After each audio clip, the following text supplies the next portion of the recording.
Nisto cremos. Capítulo 09. Na vida de Cristo, de perfeita obediência à vontade de Deus, e em seu sofrimento, morte e ressurreição, Deus proveu o único meio de expiação do pecado humano, de modo que os que aceitam essa expiação pela fé possam ter vida eterna, e toda a criação compreenda melhor o infinito e santo amor do Criador. Essa expiação perfeita vindica a justiça da lei de Deus e a benignidade de seu caráter, pois ela não somente condena o nosso pecado, mas também garante o nosso perdão. A morte de Cristo é substituinte e expiatória, reconciliadora e transformadora. A ressurreição corpórea de Cristo proclama a vitória de Deus sobre as forças do mal, e assegura a vitória final sobre o pecado e a morte para os que aceitam a expiação. Proclama a soberania de Jesus Cristo, diante do qual se dobrará todo o joelho, no céu e na terra. Uma porta aberta conduz ao céu, o centro do universo. Uma voz chama o apóstolo: sobe para aqui, e te mostrarei o que deve acontecer depois destas coisas. Por meio do Espírito, o apóstolo João contempla a própria sala do trono de Deus. Ofuscante arco-íris de esmeralda circunda o trono central, do qual provém vozes, trovões e relâmpagos.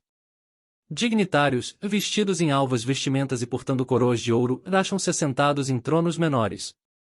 Um cântico de doxologia enche os ares, os anciãos se prostram em adoração, lançando suas coroas de ouro diante do trono. Um anjo, segurando um rolo selado com 7 selos, clama: quem é digno de abrir o livro e de lhe desatar os selos? Com profunda tristeza, João percebe que nenhuma criatura no céu ou na terra é digna de abrir o rolo. Sua tristeza se converte em lágrimas, até que um dos anciãos o consola: não chores, eis que o leão da tribo de Judá, a raiz de Davi, venceu para abrir o livro e os seus 7 selos. Contemplando novamente o majestoso trono, João vê um cordeiro que tinha sido morto, mas que agora vivia e tinha sobre si o poder do Espírito. Quando esse despretensioso cordeiro tomou o rolo, as criaturas viventes e os anciãos explodiram em um novo cântico: indigno és de tomar o livro e de abrir-lhe os selos, porque foste morto e com o teu sangue compraste para Deus os que procedem de toda tribo, língua, povo e nação, e para o nosso Deus os constituíste reino e sacerdotes, e reinarão sobre a terra. Todas as criaturas viventes, no céu e na terra, uniram-se ao grande coro de louvor, e naquele que está sentado no trono e ao cordeiro, seja o louvor, e a honra, e a glória, e o domínio pelos séculos dos séculos. O que havia de tão importante com aquele rolo? Ele registra o resgate da raça humana da escravidão de Satanás e descreve a vitória última de Deus sobre o pecado. Revela uma salvação tão perfeita que os cativos do pecado podem ser libertos de suas prisões imundas simplesmente por um ato de vontade e escolha. Muito antes de seu nascimento em Belém, o cordeiro exclamara: eis aqui estou, no rolo do livro está escrito a meu respeito: agrada-me fazer a tua vontade, ó Deus meu. Dentro em meu coração está a tua lei. Foi a vinda do cordeiro morto desde a fundação do mundo que propiciou a redenção da humanidade. A salvadora graça de Deus. As Escrituras revelam um Deus que manifesta incomparável interesse pela salvação da humanidade. Os membros da divindade se aliaram na tarefa de trazer as pessoas de volta ao relacionamento e união com o seu Criador.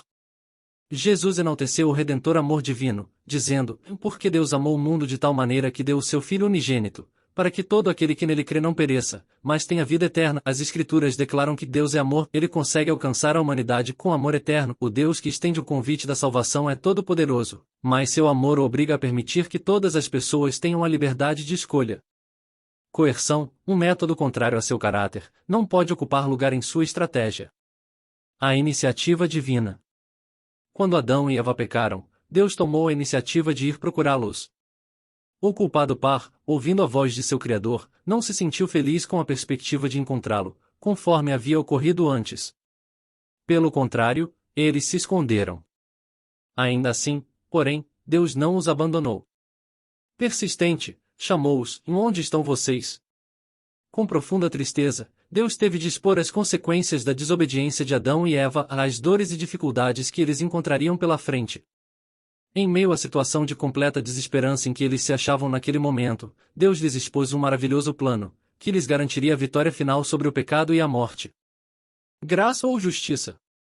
Mais tarde, após a apostasia de Israel no Sinai, o Senhor revelou seu caráter benevolente e, ainda assim, justo, a Moisés, proclamando: Senhor, Senhor Deus compassivo, clemente, longânimo e grande em misericórdia e fidelidade, que guarda a misericórdia em 1000 gerações, que perdoa a iniquidade, a transgressão e o pecado, ainda que não inocenta o culpado, e visita a iniquidade dos pais nos filhos e nos filhos dos filhos, até a 3ª e 4ª geração. O caráter de Deus revela uma inigualável mescla de graça e justiça, uma plena disposição de perdoar com decidida indisposição de ignorar a culpa. Somente na pessoa de Cristo é que podemos compreender como essas qualidades de caráter podem ser reconciliadas uma com a outra. Perdoar ou punir. Durante os períodos de apostasia do povo de Israel, Deus frequentemente apelava para que o povo reconhecesse sua iniquidade e retornasse para ele, mas eles faziam ouvidos desatentos às graciosas admoestações divinas. Uma atitude impenitente, que zomba do perdão divino, torna inevitável a punição. Embora Deus seja misericordioso, não pode perdoar aqueles que permanecem no pecado. O perdão tem propósito. Deus deseja converter os pecadores em santos. Deixe o perverso o seu caminho, o iníquo, os seus pensamentos, converta-se ao Senhor, que se compadecerá dele, e volte-se para o nosso Deus, porque é rico em perdoar. Sua mensagem de salvação ecoa claramente por todo o mundo: olhai para mim e sede salvos, vós, todos os limites da terra, porque eu sou Deus, e não há outro. A ira de Deus contra o pecado. A transgressão original criou na mente humana uma disposição de inimizade contra Deus. Consequentemente, merecemos o desprazer de Deus, que é um fogo consumidor. Contra o pecado, a solene verdade é que todos pecaram, todos são, por natureza, filhos da ira e sujeitos à morte, pois o salário do pecado é a morte. A ira divina é aquilo que a Escritura identifica como a reação de Deus ao pecado, e a injustiça, a rejeição deliberada à vontade revelada de Deus. Sua lei provoca sua justa ira ou furor. E ela escreveu: os homens são eticamente pecadores. Quando Deus toma em conta suas transgressões, ele necessita considerá-los como pecadores, como inimigos, como objeto de sua ira divina, pois se trata de uma necessidade ética e religiosa, que a santidade de Deus se manifeste em ira contra o pecado. Ao mesmo tempo, porém, Deus anseia salvar o mundo rebelde. Ele odeia o pecado, embora manifeste o mais amorável interesse por todo pecador. A resposta humana.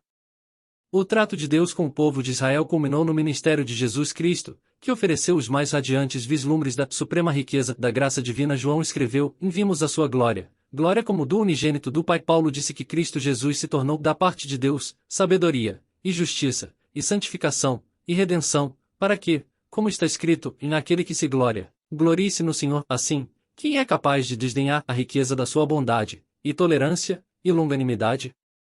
Não é de admirar que Paulo salientasse que a bondade de Deus é que te conduz ao arrependimento. Até mesmo a resposta humana ao oferecimento de salvação que Deus lhe faz, não provém do próprio homem, mas está sediada em Deus. Nossa fé não é mais que um dom de Deus. O mesmo ocorre com o nosso arrependimento. Nosso amor se manifesta em resposta ao amor de Deus. Não podemos salvar a nós próprios de Satanás, nem do pecado, nem do sofrimento, nem da morte. Nossa justiça nada mais é do que trapos de imundícia, mas Deus, sendo rico em misericórdia, por causa do grande amor com que nos amou, e estando nós mortos em nossos delitos, nos deu vida juntamente com Cristo. Porque pela graça sois salvos, mediante a fé, e isto não vem de vós, é dom de Deus, não de obras, para que ninguém se glorie. O ministério da reconciliação em Cristo. As boas novas são que Deus estava em Cristo reconciliando consigo o mundo. Essa reconciliação restaura o relacionamento entre Deus e a raça humana.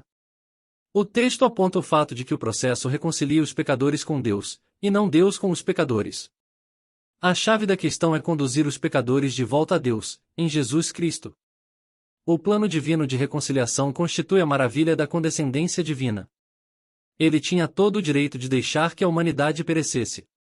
Conforme já observamos anteriormente, foi Deus quem tomou a iniciativa de restaurar as relações interrompidas entre a humanidade e Ele próprio. Paulo mostrou que, quando inimigos, fomos reconciliados com Deus mediante a morte do seu Filho. Consequentemente, nos gloriamos em Deus por nosso Senhor Jesus Cristo, por intermédio de quem recebemos, agora, a reconciliação. O processo de reconciliação tem sido associado com o termo expiação. Em inglês, o termo correspondente, atonement, originalmente significava at one, ou seja, um estado em que as partes estavam at one, de acordo. Portanto, o termo denota a harmonia de um relacionamento, e sempre que algo estremeceu as relações, a harmonia resultará de um processo de reconciliação. Compreendido sob o ponto de vista de seu significado original, expiação denota apropriadamente um estado de reconciliação que põe fim a um estado de estremecimento. Muitos cristãos limitam o significado do termo expiação exclusivamente aos efeitos redentores da experiência de Cristo manifestados pela encarnação, sofrimentos e morte. Nos serviços do santuário, contudo, a expiação envolvia não apenas a morte de um cordeiro sacrificial, como também incluía o ministério sacerdotal em que o sangue era conduzido até o santuário de acordo com esse uso bíblico. Portanto, a expiação pode se referir tanto à morte de Cristo quanto a seu trabalho intercessório no santuário celestial. Ali, como sumo sacerdote, ele aplica os benefícios de seu perfeito e completo sacrifício expiatório à tarefa de alcançar a reconciliação dos seres humanos com Deus. Vincent Taylor observou também que a doutrina da expiação possui dois aspectos: o ato salvador de Cristo e a apropriação de seu trabalho pela fé, tanto individual quanto coletiva.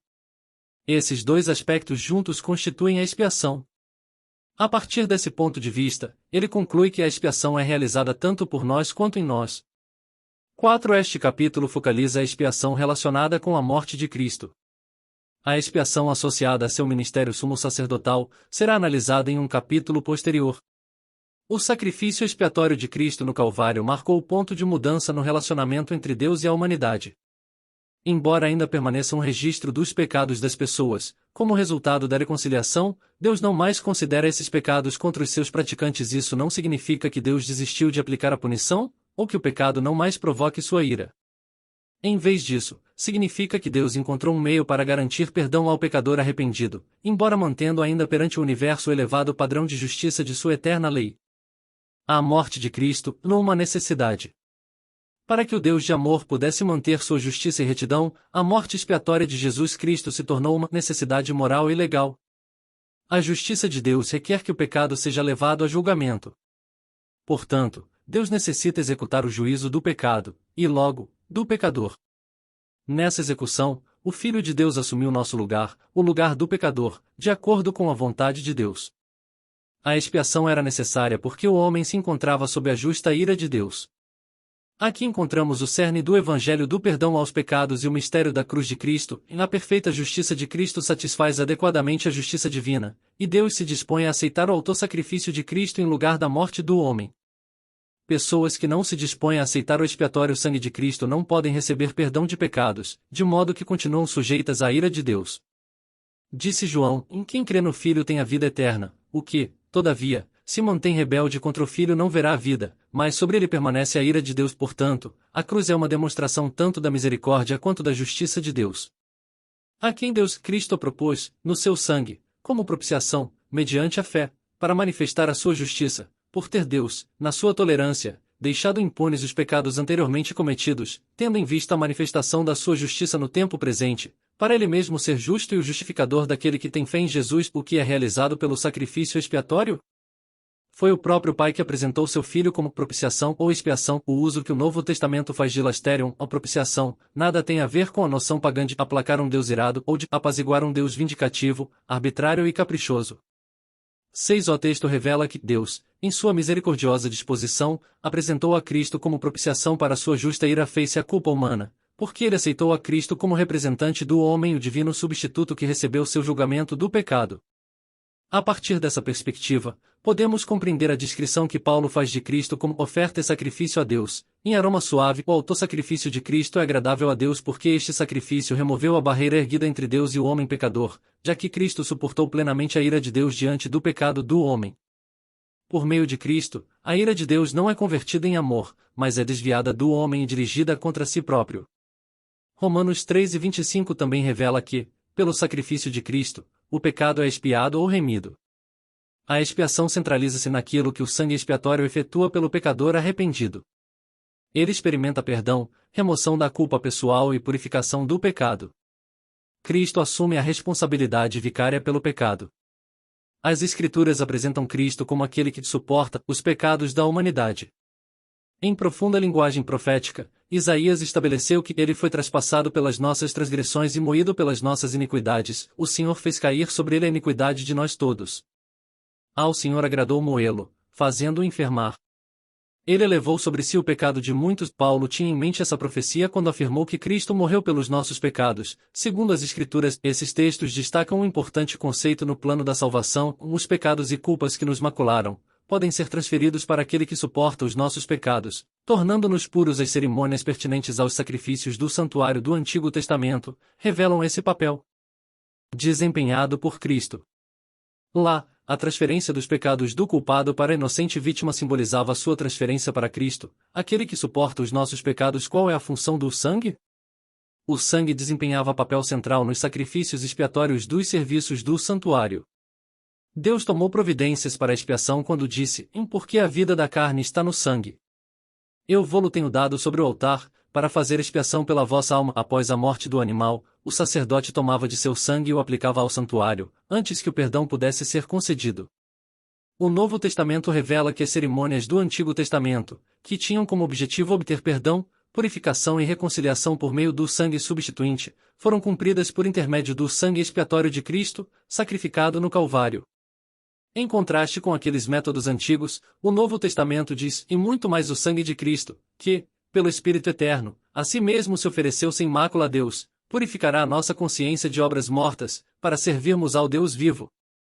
O derramamento de seu sangue realizou a expiação pelos pecados. João disse que, em virtude de seu amor, Deus enviou seu Filho como propiciação e lasmo pelos nossos pecados. Em resumo, o ato objetivo de reconciliação de Deus tem sido realizado por meio do propiciador e expiador sangue, autossacrifício, de Jesus Cristo, seu Filho. Portanto, Deus é tanto o providenciador quanto o recipiente da reconciliação em Cristo, o resgate quando os seres humanos caíram sob o domínio do pecado, tornaram-se sujeitos à condenação e maldição da lei de Deus, escravos do pecado, sujeitos à morte, era-lhes impossível escapar. Ao irmão, verdadeiramente, ninguém o pode remir, nem pagar por ele a Deus o seu resgate, somente Deus está revestido do poder de resgatar. Eu os remirei do poder do inferno e os resgatarei da morte. De que modo Deus os redimiu? Por meio de Jesus, que testificou, quanto a si próprio, não haver vindo para ser servido, mas para servir e dar a sua vida em resgate por muitos. Deus comprou a igreja com seu próprio sangue, e em Cristo temos a redenção, pelo seu sangue, a remissão dos pecados, segundo a riqueza da sua graça. Sua morte visava remir-nos de toda iniquidade e purificar, para si mesmo, um povo exclusivamente seu, zeloso de boas obras, o que é conseguido através do resgate. A morte de Cristo ratificou a propriedade de Deus sobre a humanidade. De acordo com a expressão de Paulo, não sois de vós mesmos, porque fostes comprados por preço. Por intermédio de sua morte, Cristo rompeu o domínio do pecado, extinguiu a escravidão espiritual, removeu a condenação e a maldição da lei e tornou disponível aos pecadores arrependidos a vida eterna.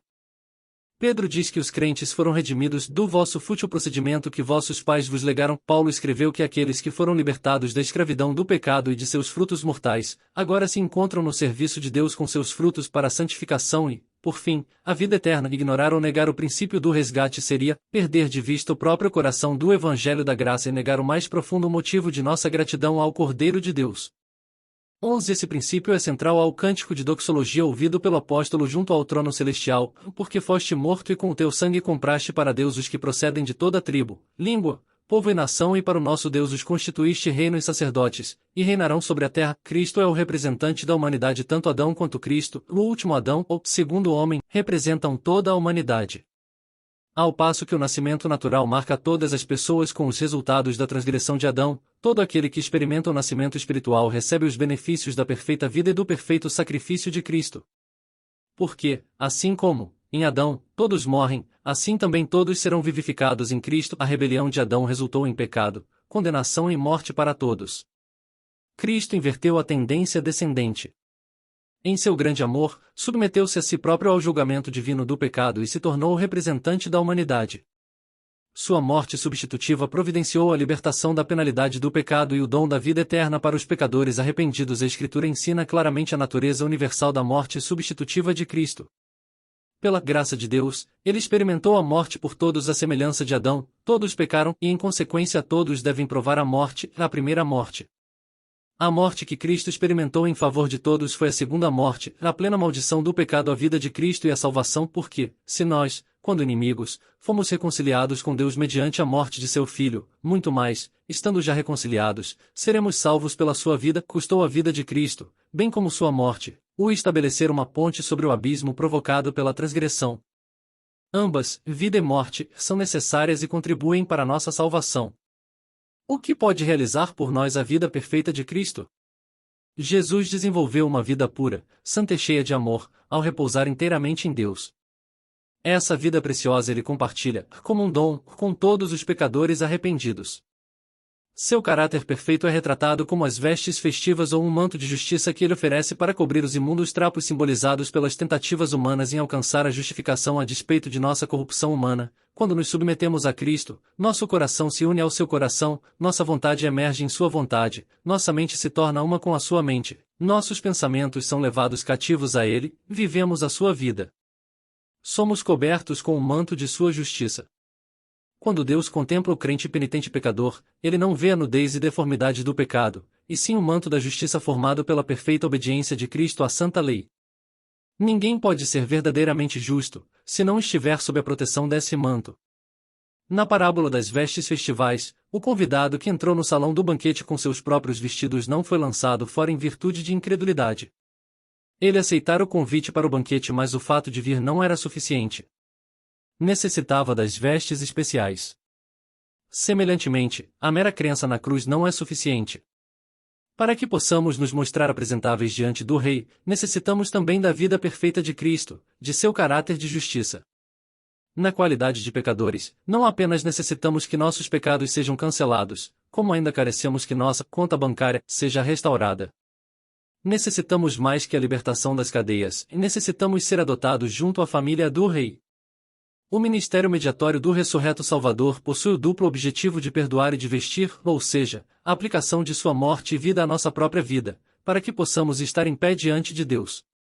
No Calvário, a expressão "está consumado" assinalou o término de uma vida perfeita e de um perfeito sacrifício.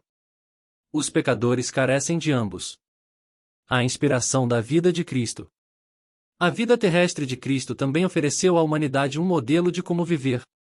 Pedro, por exemplo, recomenda-nos o modo como Cristo respondeu aos abusos a que foi submetido ele, que foi feito à nossa semelhança e submetido a todos os pontos de tentação aos quais nós somos, demonstrou que aqueles que se submetem ao poder de Deus não necessitam continuar em pecado. A vida de Cristo provê certeza de que podemos viver vitoriosamente. Paulo testificou: "Em tudo posso naquele que me fortalece." A ressurreição de Cristo e a salvação. Se Cristo não ressuscitou, disse Paulo, é vã a nossa pregação, e vã a vossa fé, e ainda permaneceis nos vossos pecados. Jesus Cristo ressuscitou fisicamente, ascendeu ao céu na qualidade de Deus homem e iniciou sua crucial obra intercessória como nosso mediador à mão direita de Deus Pai. A ressurreição de Cristo providenciou para a cruz um significado que os discípulos, em sua visão restrita, não conseguiram vislumbrar na sexta-feira da crucifixão. Sua ressurreição transformou aqueles homens em uma força poderosa que mudou o curso da história. A ressurreição, jamais podendo ser separada da crucifixão, tornou-se o ponto central de sua missão. Eles proclamaram o Cristo crucificado e agora vivo, aquele que triunfara sobre as forças do mal. É nesse ponto que reside o poder da mensagem apostólica. A ressurreição de Cristo, escreveu Philip Schaff, é enfaticamente uma questão teste da qual depende a genuinidade ou a falsidade da religião cristã. Ela é o maior milagre ou o maior engano registrado pela história. Wilbur M. Smith comentou: "A ressurreição de Cristo é a própria cidadela da fé cristã." Esta é a doutrina que subverteu o mundo no primeiro século, que ergueu o cristianismo acima do judaísmo e das religiões pagãs do mundo mediterrâneo. Assim sendo, dela depende praticamente tudo aquilo que é vital e singular no Evangelho do Senhor Jesus Cristo. E se Cristo não ressuscitou, é vã a vossa fé. O ministério atual de Cristo acha-se enraizado em sua morte e ressurreição. Embora o sacrifício expiatório de Cristo fosse suficiente e completo, sem a ressurreição não poderíamos ter a certeza de que Cristo havia concluído vitoriosamente sua divina missão sobre a terra. O fato de haver Cristo ressuscitado confirma a realidade da vida após a sepultura e demonstra a confiabilidade das promessas de vida eterna nele, feitas por Deus. Os resultados do ministério salvador de Cristo. O ministério expiatório de Cristo afeta não apenas a raça humana, como também todo o universo. Reconciliação por todo o universo.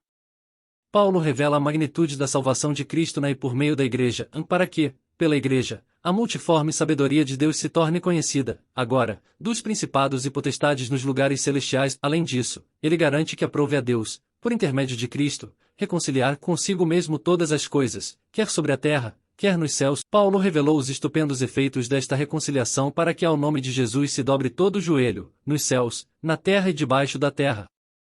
E toda língua confesse que Jesus Cristo é Senhor, para a glória de Deus Pai. A vindicação da lei de Deus. O perfeito sacrifício expiatório de Cristo reivindicou a justiça e a bondade ou retidão da santa lei de Deus, bem como seu gracioso caráter. A morte de Cristo, com o resgate proporcionado, satisfez as demandas da lei, no sentido de ser necessária a punição do pecado, ao mesmo tempo que justificou os pecadores pela sua graça e misericórdia.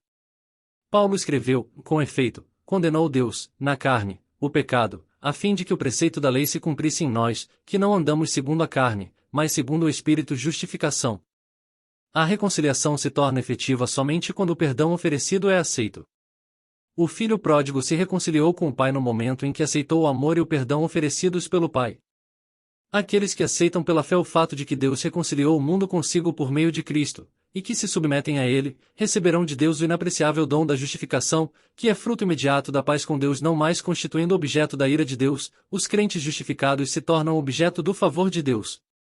Dispondo de pleno acesso ao trono de Deus por meio de Cristo, recebem o poder do Santo Espírito para quebrar todas as barreiras ou muros de separação e hostilidade entre os homens, simbolizados pelas hostilidades que existiam entre os judeus e os gentios. A futilidade da salvação pelas obras. O divino ministério de reconciliação revela a futilidade dos esforços humanos no sentido de obter a salvação por intermédio das obras da lei. A compreensão da graça divina conduz à aceitação de justificação disponível por intermédio da fé em Cristo. A gratidão daqueles que experimentaram o perdão converte a obediência em algo prazenteiro. As obras, em tal situação, jamais representarão o fundamento da salvação, e sim, o seu resultado. Um novo relacionamento com Deus. Somos conduzidos a um relacionamento mais profundo com Deus quando experimentamos a sua graça, a qual nos oferece a perfeita vida de obediência de Cristo, sua justiça e sua morte expiatória como dons. Gratidão, louvor e regozijo se manifestam, a obediência se torna um deleite, o estudo de sua palavra um genuíno prazer, e a mente estará sempre disposta a constituir um lugar de habitação do Espírito Santo. Ocorre um novo relacionamento entre Deus e o pecador arrependido. Trata-se de um companheirismo baseado no amor e na admiração, em vez de ser fruto de temor e obrigação. Quanto mais entendermos a graça de Deus à luz do Calvário, menos lugar encontraremos para nossa própria justiça e melhor perceberemos quão abençoados somos. O mesmo poder que operou em Jesus Cristo, quando ele ressuscitou dentre os mortos, transformará a nossa vida. Em vez de fracasso, experimentaremos vitória diária sobre o pecado. Motivação para a ação missionária. O insondável amor revelado no ministério reconciliador de Deus por intermédio de Jesus Cristo motiva nosso testemunho missionário aos outros. Quando o experimentamos em nós mesmos, não podemos conservar em segredo o fato de que Deus não levará em conta, contra a pessoa, os pecados